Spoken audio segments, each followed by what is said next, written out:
마태복음 전체 구조에서 오늘 저희가 함께 읽은 본문은 예수님의 공생의 사역을 정리하는 그런 단락입니다.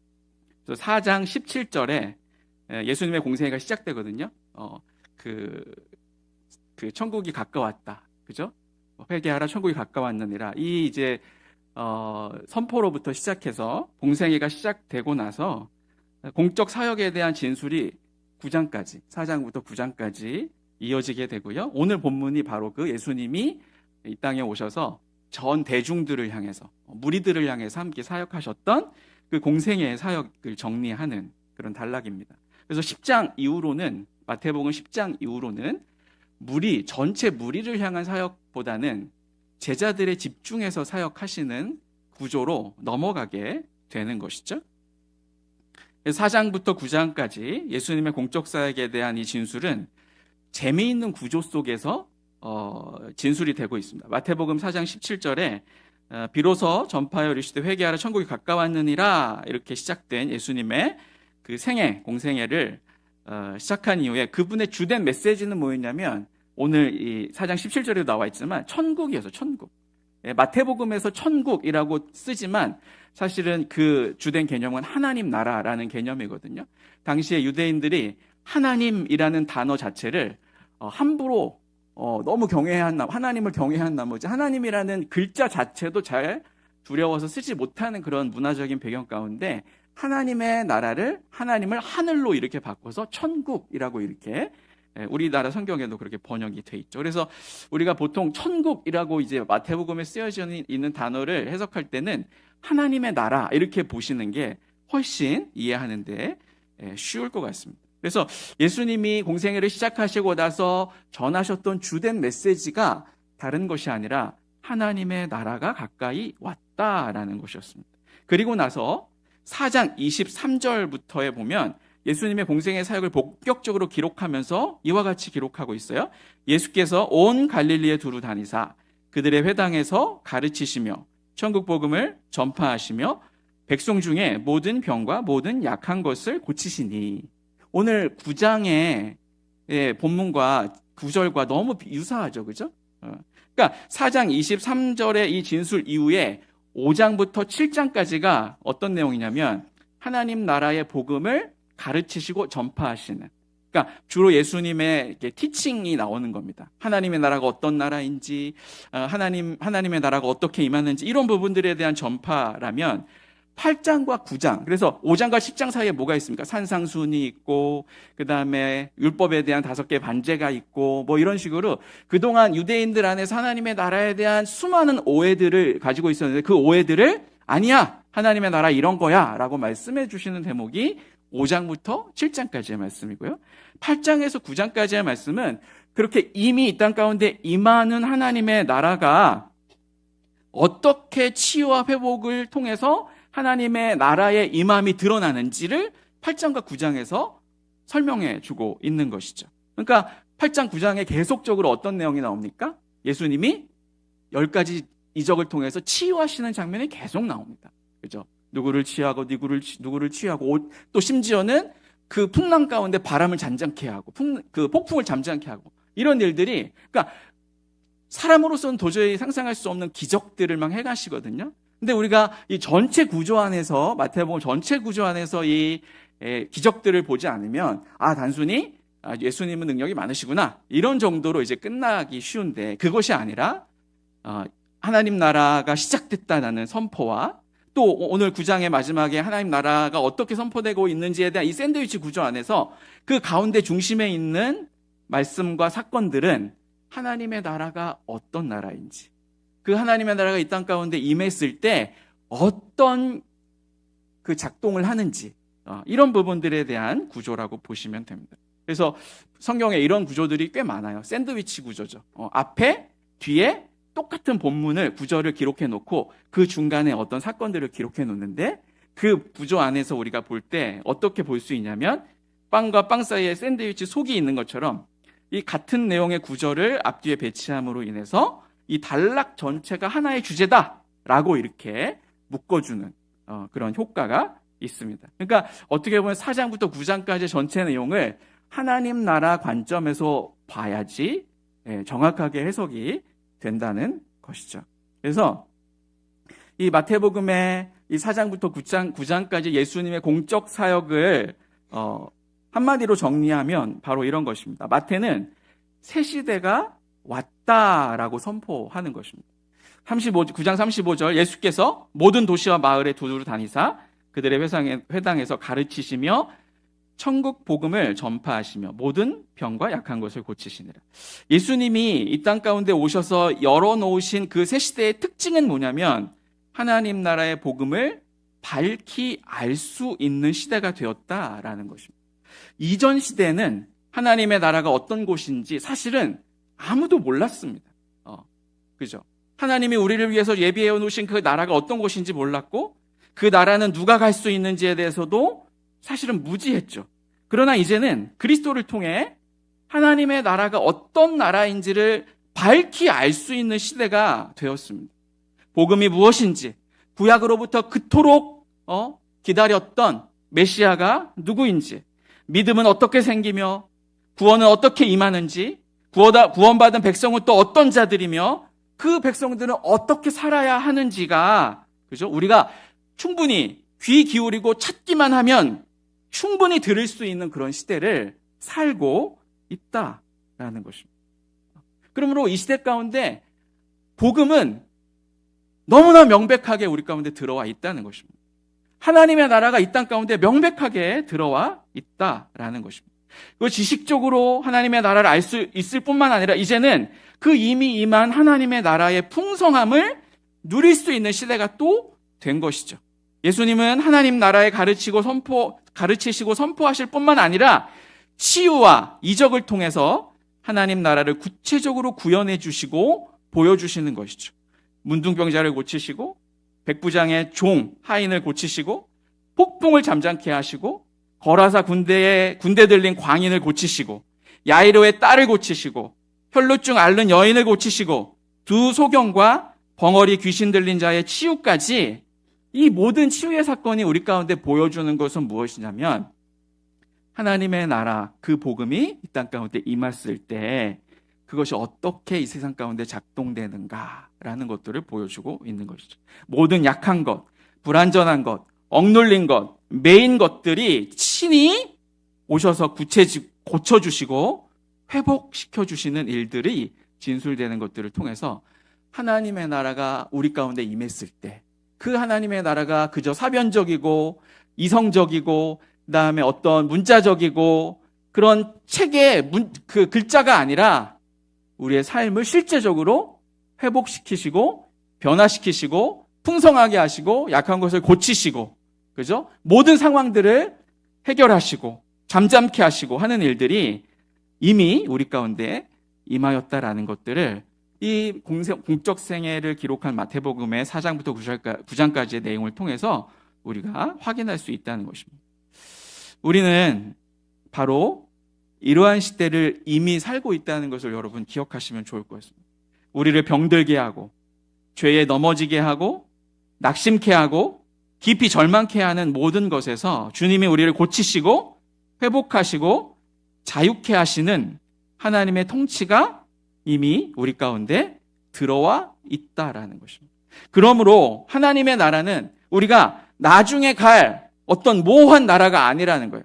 우리가 천국 하면 이 땅 가운데 천국이 아니라 죽으면 갈 나라, 그죠? 어떤 장소 이런 개념이 훨씬 강하잖아요, 그죠? 아무리 설명을 해도 하나님의 나라는 그것만이 아니에요라고 설명을 해도 우리 마음 속에 있는 천국은 죽어서 가는 나라예요. 죽어서 가는 나라. 죽어서 가는 나라에 대한 개념이 강하다 보면 우리가 이 땅 가운데 복음과 하나님의 나라를 대할 때 어떻게 되냐면 이 땅 가운데서는 하나님의 통치가 아니라 이 세상의 방식대로 사는 거죠. 왜? 하나님의 나라는 죽어서 가는 나라니까. 이 땅 가운데 뭔가 문제를 해결하기 위해서는 이 땅의 방식들을 그대로 사용하는 것이죠. 그러므로 우리가 오늘 본문을 통해서 먼저 첫 번째로 깊이 마음에 새겨야 할 것은 하나님의 나라는 나중에 갈 어떤 모호한 나라가 아니라 2000년 전에 이미 예수 그리스도를 통해 시작됐고 성령과 교회들을 통해 이 땅에 생생하게 이미 구현되고 있으며 완성을 향해 지금도 쉼없이 달려가고 있는, 지금 살아있는, 지금 작동되는 나라라는 것들을 마음에 깊이 새기셔야 합니다. 그러면 여러분들이 이 땅 가운데 살면서 하나님의 나라를 죽으면 갈 나라가 아니라 이 땅 가운데 임한 하나님의 나라로 알 때 하나님의 통치를 사모하게 되는 것입니다. 하나님의 통치를. 하나님이 내 문제 가운데 오셔서 통치하십시오. 그죠? 내 자녀들 가운데 내 자녀들을 키울 때 세상의 방식대로 하는 것이 아니라 하나님의 통치 방식대로 하겠습니다. 주님, 내가 죄를 다루고 내 삶을 다룰 때 하나님 적극적으로 나에게 개입하셔서 나의 모든 악함과 약함을 치유하여 주십시오. 그죠? 그것이 바로 하나님의 나라를 사는 백성, 현재에 작동하는 하나님의 나라를 살아가는 백성의 삶의 자세라는 것입니다. 오늘 본문에서 두 번째 우리가 품어야 할 것은 이 새 시대 하나님의 나라 백성이 품어야 할 마음이 있습니다. 오늘 저는 이 두 번째 이 챕터를 더 강조하고 싶은 마음이 있습니다. 마태는 이처럼 예수님이 열어놓으신 새로운 시대에 하나님의 나라의 시작을 진술하고 나서 이 땅에 하나님의 나라를 실현하러 오신 예수님의 속마음을 우리 가운데 들려주고 있습니다. 36절인데요. 제가 읽겠습니다. 무리를 보시고 불쌍히 여기시니 이는 그들이 목자 없는 양같이 고생하며 기진함이라. 다시 한번 읽겠습니다. 무리를 보시고 불쌍히 여기시니 이는 그들이 목자 없는 양과 같이 고생하며 기진함이라. 예수님이 어두운 세상에 오셔서 하나님의 나라를 선포하시고 그 나라를 실현해 주시는 그 마음의 동기가 무엇인지를 우리 가운데 보여주고 있는 것이죠. 예수님이 왜 이 땅 가운데 오셔서 그 나라의 통치를 선포하시고 치유 사건을 통해서 하나님의 나라가 이렇게 작동되고 있다는 것들을 보여주시는 하나님 예수님의 마음의 동기는 뭐냐면 보시고 불쌍히 여기시는 이 체유라는 마음이라는 것입니다. 체유는 무슨 뜻이냐면 타인의 고통을 통감하는 성품과 감정, 이것이 바로 체율인데 주님이 느끼시는 슬픔과 연민, 그죠? 그것의 진짜 이유는 단지 고통받고 있는 상태나 그들의 상황이 아닌 것입니다. 여러분, 왜 예수님이 불쌍히 여기십니까? 어떤 대목에서 예수님의 마음이 짠해지셨죠, 지금? 그들이 처한 어떤 상황이 아닌 거예요. 어떤 상황이 아니라 그 상황 가운데 처해 있는데 그들을 인도할 뭐가 없어요? 네. 목자가 없는 것에 대한 안타까움, 그것에 대한 체유람입니다. 세상을 보시고 죄 가운데 유리하며 방황하며 기진하며 다 쓰러지고 죽어가고 있는데 그들을 인도할 목자가 없는 것입니다. 그것이 오늘 예수님의 마음 가운데 가장 슬픈 대목이 바로 거기입니다. 목자가 없는 것이 예수님의 마음에 가장 슬픈 것입니다. 고생하며 기진하다라는 것은 고통을 당하고 찢겨져 내팽겨치다라는 의미입니다. 사단에게 잡혀서 절망 가운데 있는 인간의 상태인 것이죠. 사육자로부터 보호받지 못하는 양과 같이 거짓 목자들로부터 고난을 당하고 있는 양을 은유적으로 표현하면서 지금 처해 있는 이 땅 가운데 상황이 어떤 상황이라는 거예요? 다 사단에게 사로잡혀서 찢겨지고 있는 상태. 사육자가 와가지고 이빨을 드러내고 다 잡아먹고 있는데 아무도 그들을 건져내줄 목자가 없는 것이죠. 길을 잃고 막 헤매고 여기에 치고 저기에 치고 피 흘리고 가시덤불에 걸리고 먹을 것이 없어서 다 굶어 죽고 있는데 그들을 바르게 인도할 목자가 없는 것입니다. 목자 없는 양을 향한 이 불쌍히 여기는 마음은 오늘 본문에만 나와 있는 것이 아닙니다. 제가 에스겔서 34장 1절에서 15절을 읽어드리겠습니다. 여기에 이 목자 없는 양과 같은 이 세상을 보시면서 불쌍히 여기시는 목자의 마음이 어떤 것인지 한번 느껴보십시오. 여호와의 말씀이 내게 임하여 이르시되 인자야 너는 이스라엘 목자들에게 예언하라. 그들 곧 목자들에게 예언하여 이르기를 주 여호와께서 이와 같이 말씀하시되 자기만 먹는 이스라엘 목자들은 화 있을진저 목자들이 양떼를 먹이는 것이 마땅치 아니하냐. 너희가 살진 양을 잡아 그 기름을 먹으며 그 털을 입되 양떼는 먹이지 아니하는도다. 너희가 그 연약한 자를 강하게 아니하며 병든 자를 고치지 아니하며 상한 자를 싸매주지 아니하며 쫓기는 자를 돌아오게 하지 아니하며 잃어버린 자를 찾지 아니하고 다만 포악으로 그것들을 다스렸도다. 목자가 없으므로 그것들이 흩어져서 모든 들짐승의 밥이 되었도다. 내 양떼가 모든 산과 높은 맷뿌리에 마다 유리되었고 내 양떼가 온 지면에 흩어졌으되 찾고 찾는 자가 없었도다. 그러므로 목자들아 여호와의 말씀을 들을지어다. 주 여호와의 말씀에 내가 나의 삶을 두고 맹세하노라. 내 양떼가 노략거리가 되고 모든 들짐승의 밥이 된 것은 목자가 없기 때문이라. 내 목자들이 내 양을 찾지 아니하고 자기만 먹이고 내 양떼를 먹이지 아니하였도다. 그러므로 너희 목자들아 여호와의 말씀을 들을지어다. 주 여호와께서 이같이 말씀하시되 내가 목자들을 대적하여 내 양떼를 그들의 손에서 찾으리니 목자들이 양을 먹이지 못할 뿐 아니라 그들이 다시는 자기도 먹이지 못할지라. 내가 내 양을 그들의 입에서 건져내어서 다시는 그 먹이가 되지 아니하게 하리라. 주 여호와께서 이같이 말씀하셨느니라. 곧 내가 내 양을 찾고 찾되 목자가 양 가운데 있는 날에 양이 흩어졌으면 그 때를 찾는 것 같이 내가 내 양을 찾아서 흐리고 캄캄한 날에 그 흩어진 모든 곳에서 그것들을 건져낼지라. 내가 그것들을 만민 가운데서 끌어내며 여러 백성 가운데서 모아 그 본토로 데리고 가서 이스라엘 산 위에와 시냇가에와 그 땅 모든 거주지에서 먹이되 좋은 꼴을 먹이고 그 우리를 이스라엘 높은 산에 두리니 그것들이 그곳에 있는 좋은 우리에 누워 있으며 이스라엘 산에서 살진 꼴을 먹으리라. 내가 친히 내 양의 목자가 되어 그것들을 누워 있게 할지라. 주 여호와의 말씀이니라. 그리스도가 이 땅에 왜 오셨는가에 대한 마음이 이 에스겔서에 아주 구구절절히 담겨 있는 것이죠. 여러분, 그리스도가 이 땅에 오심으로 이렇게 하나님의 나라가 우리 가운데 시작되었고 그 추수의 때, 회복의 때가 우리 가운데 활짝 열려져 있습니다. 그래서 그리스도를 통해 하나님 나라 속으로 무수히 많은 자들이 지금 들어오고 있습니다. 그러나 그럼에도 불구하고 어떤 자들은 여전히 그들을 인도해 줄 목자가 없어서 아직도 고생하고 기진하고 유리하고 방황하고 있습니다. 주님이 그 유리하는 이스라엘을 보시고 또 만민 가운데 흩어져 있는 하나님의 백성들을 보시고 그들을 찾지 않는 목자들을 향해서 책망하시고 징계하시고 그들을 다시 세우셔서 찾으시려고 하시다가 결국에 마지막에 에스겔서의 마지막 본문에 가면 뭡니까? 내가 친히 내 양을 먹이겠다. 내가 친히 와서 내 양을 치겠다. 내가 친히 내 양들을 살진 꼴로 좋은 우리에 누워있게 할 것이다. 그죠? 그리고 친히 그리스도께서 이 땅 가운데 오신 것이죠.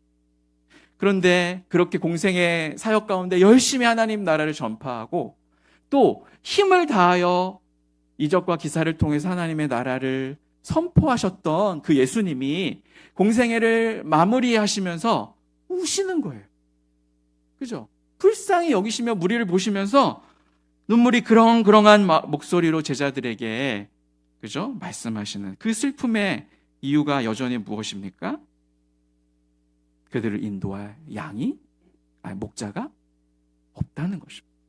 목자가 없다는 것입니다. 이것이 슬픔의 이유였습니다. 근데 예수님이 거기서 슬퍼함으로 그냥 끝난 것이 아니죠. 예수님이 이 세상의 안타까움을 보시고, 그죠? 유리하며 방황하는 목자 없는 양과 같은 이 땅의 백성들을 보시면서 예수님의 어떻게 보면 오늘 본문에서 드러나고 있는 마지막 유일한 대안이 무엇입니까? 예수님은 추수할 일꾼들을 하나님께 청하라고 하시는 것입니다. 38절에 보시면 그러므로 추수하는 주인에게 청하여 추수할 일꾼들을 보내 주소서 하라 하시니라. 예수님의 대안은 추수할 일꾼들을 하나님께 청하라고 말씀하시는 것입니다. 제자들에게 너희가 하나님께 좀 청하라 라고 말씀하시는 것이죠. 유리하는 양들에게 천국의 꼴을 먹일 주님을 닮은 신실한 목자들을 달라고 하나님께 간청하라 라고 말하는 것입니다. 여기서 청하다라는 것은 아주 정중하게 아주 신사적으로 이렇게 하나님 보내주십시오 이렇게 하는 것이 아닙니다.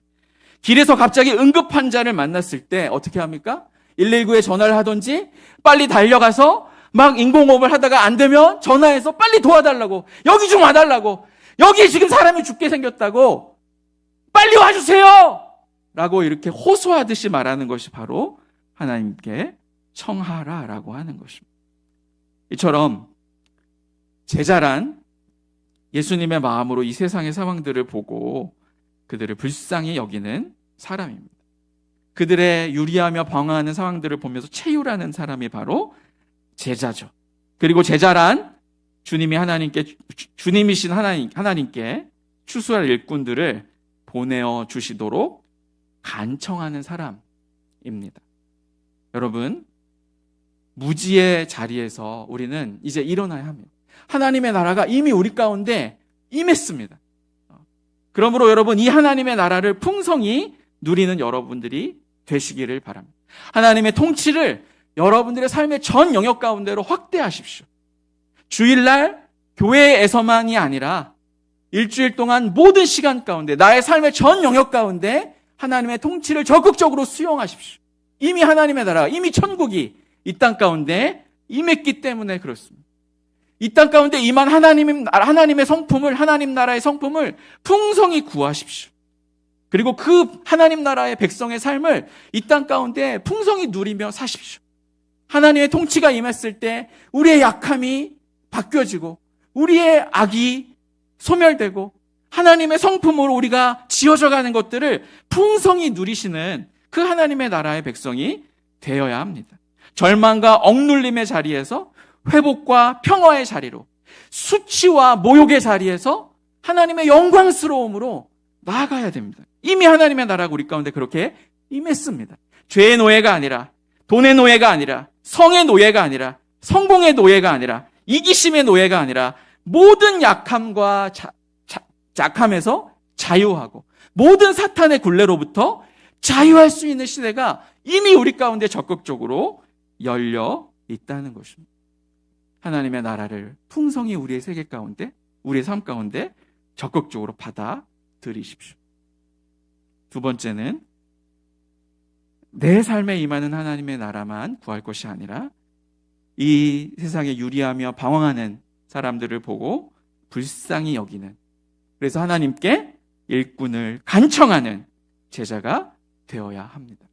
여러분, 여러분들의 주변을 보십시오. 여러분들의 주변을 보십시오.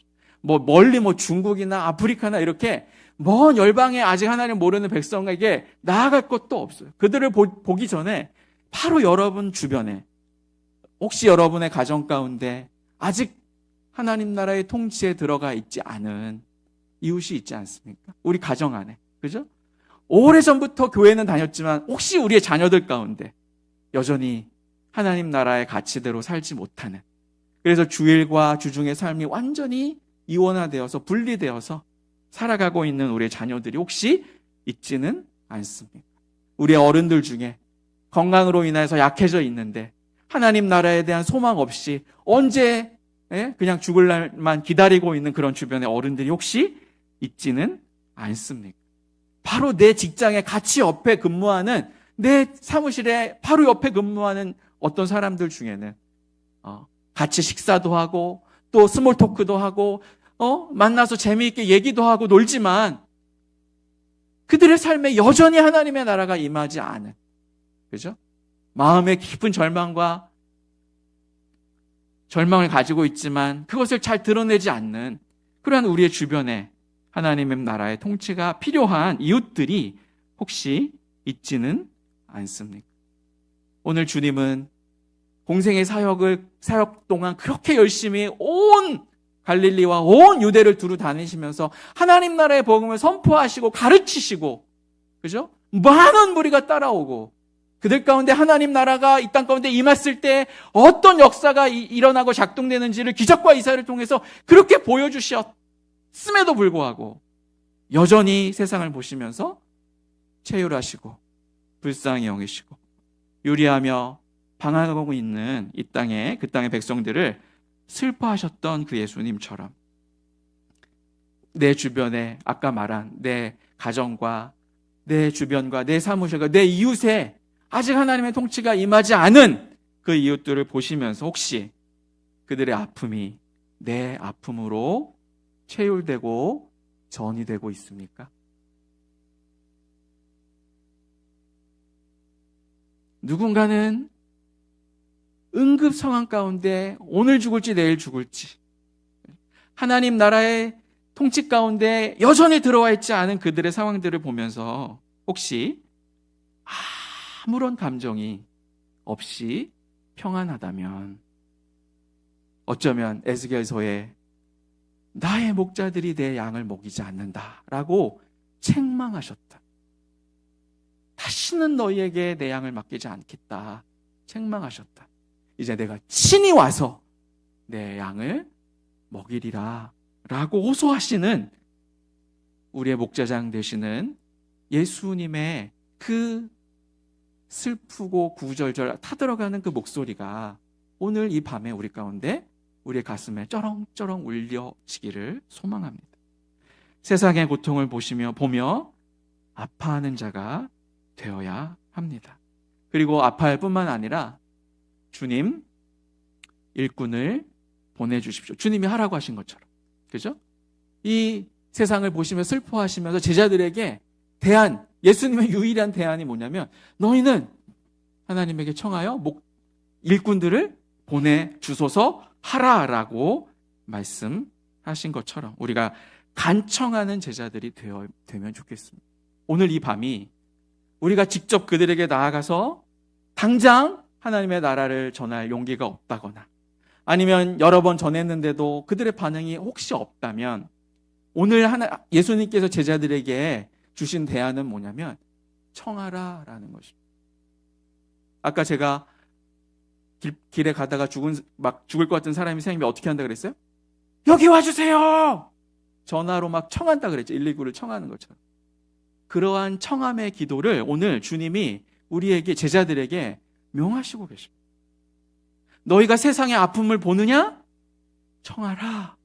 일꾼을 보내어 주시도록 청하라 라고 말씀하고 있는 것입니다. 예수님이 왜 그렇게 하셨을까요? 왜 그렇게 하셨을까요? 오늘 9장이 끝나고 10장으로 넘어가면 어떤 구절이 나오냐면 그렇게 예수님에게 너희가 청하라 라고 요청받았던 그 제자들이 10장에 어떻게 되는지 아세요? 예수님의 중간 파송이 나와요. 제자들을 2명씩 짝지어서 유대 땅 여러 고을로 파송해서 보내시는 장면이 나옵니다. 이게 무엇을 의미합니까? 하나님이 우리에게 일꾼을 보내주소서라고 청하라고 하셨는데 그 청함의 결과가 어떻게 된다는 것입니까? 그 청한 자들이 주님의 일꾼이 된다는 것입니다. 이게 놀라운 사실이에요. 이게.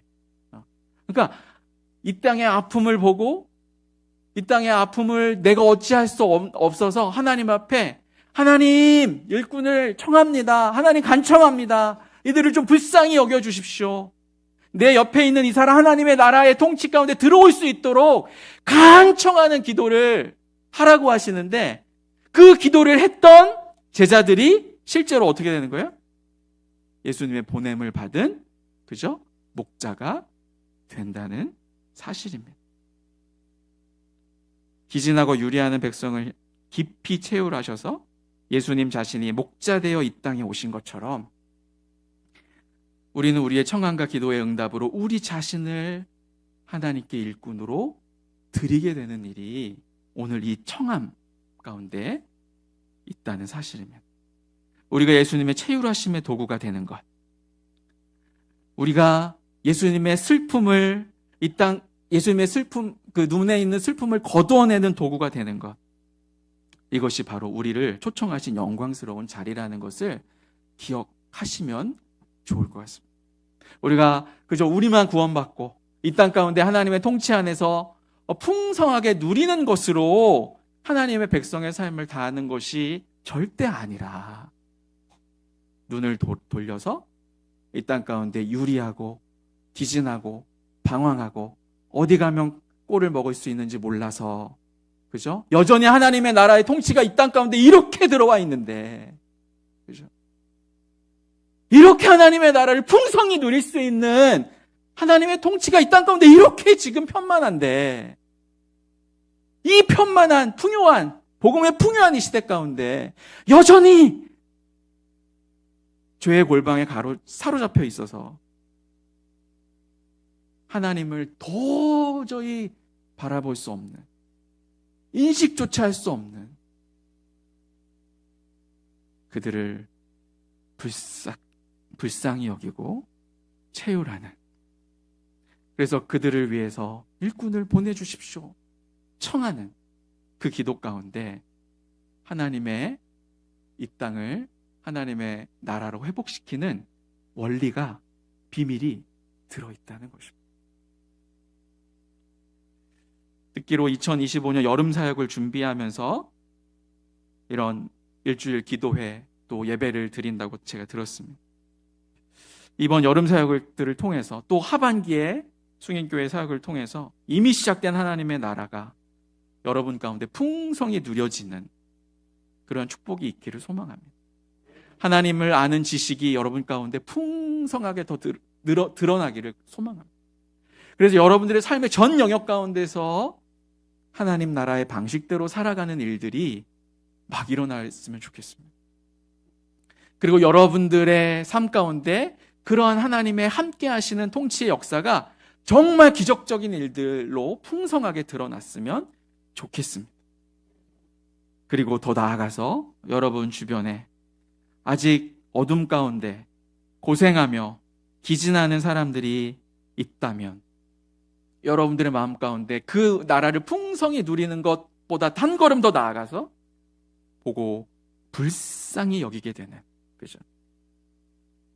아직 유리하고 방황하는 사람들이 보이게 될 수 있었으면 좋겠어요. 내 옆에 있는 사람이 그동안 내가 잘 몰랐었는데 그 마음 가운데 있는 절망이 우리 가운데 체휼되는 역사가 있었으면 좋겠어요. 누군가 목자를 간절히 기다리고 있는 어떤 사람이 나와의 만남을 통해서 그의 절망이 내 안에 깊이 감정이 이입이 되는 그런 일들이 우리 가운데 있었으면 좋겠어요. 단순히 나만 하나님의 나라를 풍성히 누리며 사는 것이 아니라 아직 하나님의 나라가 뭔지도 모르는 누군가의 슬픔과 아픔이, 그 절망이, 그 자신조차도 자기가 절망 가운데 있는지 조차 모르고 살아가고 있는 그의 절망이 내게 그대로 전이 되어서 하나님 어찌합니까? 이 사람 구해 주십시오. 하나님 이 사람을 위해서 추수할 일꾼을 보내주십시오 하는 그런 마음이 우리 가운데 생겨났으면 좋겠습니다. 오늘 이 밤에. 그래서 결국에는 그들을 위해서 하나님 앞에 간절히 일꾼을 청할 때 여러분 자신의 남은 생애가 아직 하나님의 나라를 알지 못하는 수많은 자들에게 하나님의 나라를 적극적으로 드러내고 보여주는 하나님 나라의 일꾼의 삶으로 나아가는 여러분들의 삶이 되었으면 좋겠습니다. 하나님의 이 땅을 향한 슬픔에 대한 응답이 바로 여러분들의 삶이 됐으면 좋겠습니다. 그들에게 천국의 꼴을 먹이는 신실한 주님의 목자들이 되시기를 주님의 이름으로 축복합니다.